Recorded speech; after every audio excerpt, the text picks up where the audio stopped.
জয় হিন্দ, বন্দে মাতারম। বন্ধুগণ নমস্কার, আমি আপনাদের মনোজ মজুমদার। সবাইকে আমার অকৃত্রিম হৃদয়ের অফুরন্ত ভালোবাসা জানিয়ে আমার ক্ষুদ্র রিয়াকশান ভিডিও আমি এখন শুরু করব। বন্ধুগণ, আমি এখন যে ভিডিওটা রিয়াকশান দেবো, ভিডিওটা হচ্ছে বাংলাদেশের ভিডিও।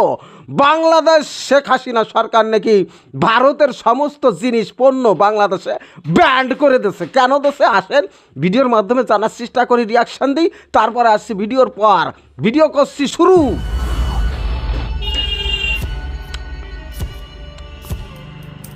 बैंड भारत समस्त जिनिस बांग्लादेश। क्यों बांग्लादेश इंडिया का एक और सबसे बड़ा रीजनल एलाय अब इंडिया को बॉयकॉट कर रहा है। यस, मालदीव्स के बाद अब बांग्लादेश में hashtag India out, hashtag boycott Indian products और हैशटैग बॉयकॉट इंडिया ट्रेंड पर है। यहां तक कि हमारे प्रधानमंत्री का भी एक prominent Bangladeshi human right activist ने हाल ही में मजाक उड़ाया था। बट यहां पर दोगलापन यह है कि सबसे 8 से 10 दिन पहले ही बांग्लादेश की पीएम शेख हसीना ने इंडिया को बांग्लादेश का ग्रेट फ्रेंड और इस देश के बांग्लादेश के साथ रिलेशंस बहुत अच्छे हैं। इनफैक्ट जब मालदीव्स ने इंडियन पीएम का मजाक उड़ाया तब बांग्लादेश के फॉरेन मिनिस्टर अब्दुल मोमिन ने मालदीव्स को ओपनली कंडेम भी किया था। This is not acceptable. Are you condemning it? Of course we do. And not just this, Bangladeshi foreign ministers भी हमेशा इंडिया की तारीफ ही करते रहते हैं। We believe, we are very proud of India. It is because of the leadership of Prime Minister Modi. तो फिर इन 10 दिनों में ऐसा क्या हुआ कि बांग्लादेश के सुर एकदम से बदल गए और वो इंडिया को बॉयकॉट करने लगे? वेल, इस पूरे फसाड की जड़ में है एक बहुत ही गहरी साजिश जो हमने आपके लिए पूरी तरीके से डिकोड किया है ताकि आपको पूरा मामला सो वीडियो को एंड तक देखना, वरना आप आधी समझ पाओगे और ब्लेम लेट्स बिगिन। जानी जानार प्रयोजन আছে। 8 जनवरी 2020 राजनीतिक सिस्टम बांग्लादेशी ट्विटर हैंडल अंतर्जातिक ये ट्वीट शेयर करता है। इसमें वो क्लियरली लिखते हैं कि इंडिया बांग्लादेश का दोस्त नहीं है, इंडिया को बाहर निकालो। इस पोस्ट के बाद अगले कई दिनों तक ये channel anti India tweets post करते रहे।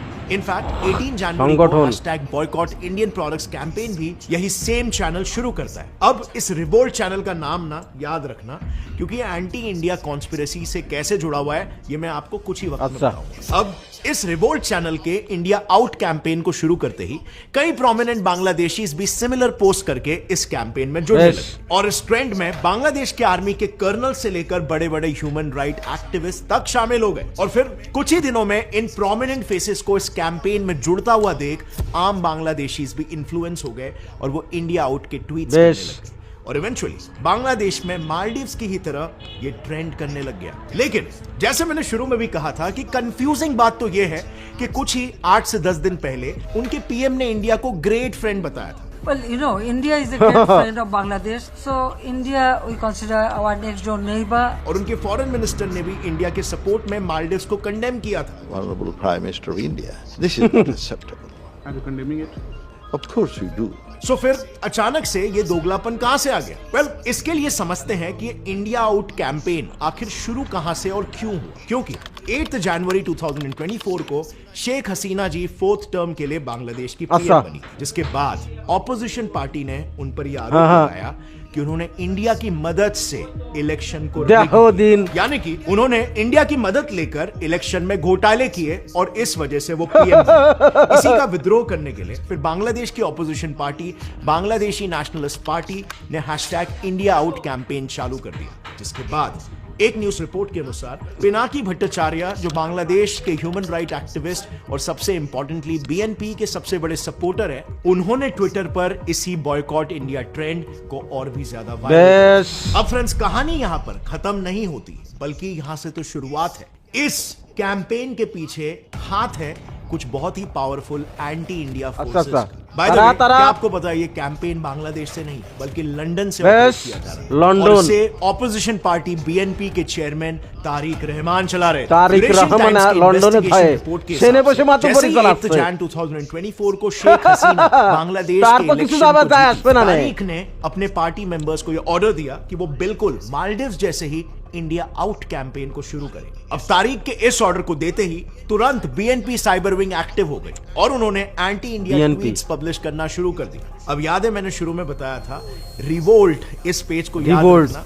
सो इसी पेज की बात करें तो रशियन न्यूज रिवोल्ट। स्पुतनिक के हिसाब से रिवोल्ट नाम का ये ट्विटर हैंडल कोई और नहीं बल्कि एनडीपी का माउथपीस ही है। और इसी न्यूज रिपोर्ट के मुताबिक तारीख के ऑर्डर्स पर ही इसी पेज ने India out boycott India trend की शुरुआत की। अब क्या आप जानते हो तारीख इंडिया को इतना हेट क्यों करते हैं? वेल, इसका जवाब उनके फैमिली लिनिएज में अच्छा, छुपा अच्छा, हुआ है। तारीख मेजर जनरल जियाउर रहमान का बेटा है, जियाउर जो पाकिस्तानी रहमान आर्मी में टॉप पोजीशन पर थे और बांग्लादेश के पहले मिलिट्री डिक्टेटर भी। इनफैक्ट उन्होंने 1965 में इंडिया के खिलाफ वॉर भी लड़ा था, शेख जिसके लिए मुजीबुर उनको रहमान नवाज थे। पाकिस्तान गवर्नमेंट ने मेडल देकर ऑनर भी किया था और इसीलिए उनके दिल में इंडिया के लिए हेट शुरू से ही है। So, 1978 में जियाउर ने ही बांग्लादेशी नेशनलिस्ट पार्टी बीएनपी बनाई थी एंड यू नो व्हाट, इस पार्टी की हिस्ट्री रही है। इस पार्टी ने हमेशा पावर में आने के लिए ऑपोजिशन पार्टी वालों का मर्डर किया है। दरअसल 1975 में खुद बांग्लादेशी न्यूज रिपोर्ट के हिसाब से जियाउर रहमान ने फादर ऑफ बांग्लादेश शेख मुजीबुर रहमान का मर्डर किया और उनका मर्डर करने के बाद जियाउर बांग्लादेश के मिलिट्री डिक्टेटर बने।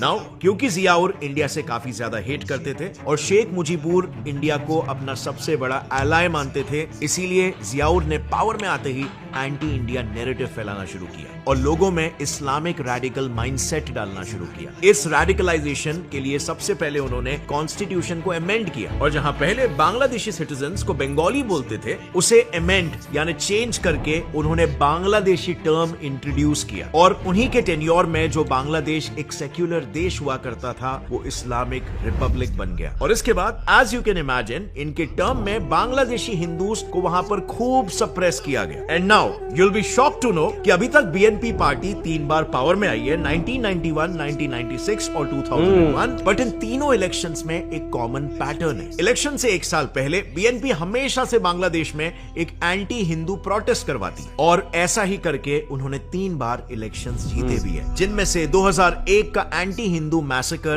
काफी दिल दहला देने वाला था। संडे गार्जियन की रिपोर्ट के मुताबिक 2001 में बीएनपी के लीडर जियाउर रहमान की वाइफ खालिदा बेगम और उनके बीएनपी पार्टी वर्कर्स ने 150 दिन का कंटिन्यूअस हिंदू मैसेकर करवाया था और जब इस मैसेकर के इंक्वायरी कमीशन ने रिपोर्ट पब्लिश की, उसमें पता चला कि उन 150 दिनों में in total 18,000 anti Hindu incidents हुए थे, जिसमें अनफॉर्चुनेटली 1,000 हिंदू औरतों का रेप और 200 औरतों का गैंग रेप हुआ था और करीब 50,000 हिंदूज बांग्लादेश छोड़कर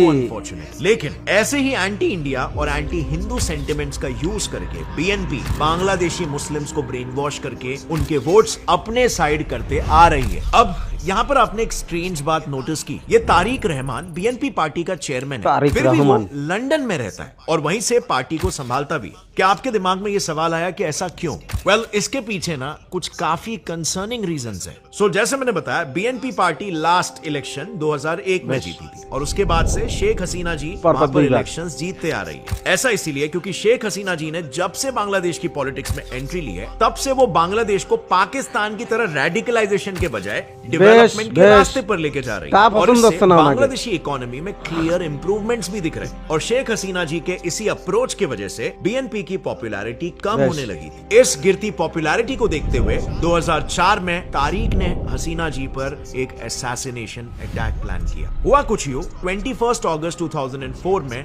शेख हसीना जी बांग्लादेश के एक सिटी में एंटी टेररिज्म को लेकर स्पीच दे रही थी। तभी तारिक और उसके 19 साथियों ने हसीना पर कई हैंड ग्रेनेड्स इस अटैक में हसीना जी इंज्योर हो गई और उन्हें पार्शियल हियरिंग लॉस हो गया, पर वो इस अटैक से जैसे तैसे करके बच गई। राजनीतिর জন্য ক্ষমতার জন্য এইভাবে लोग मारे गए और लगभग राजनीति करे बांग्लादेश एक उसके देश।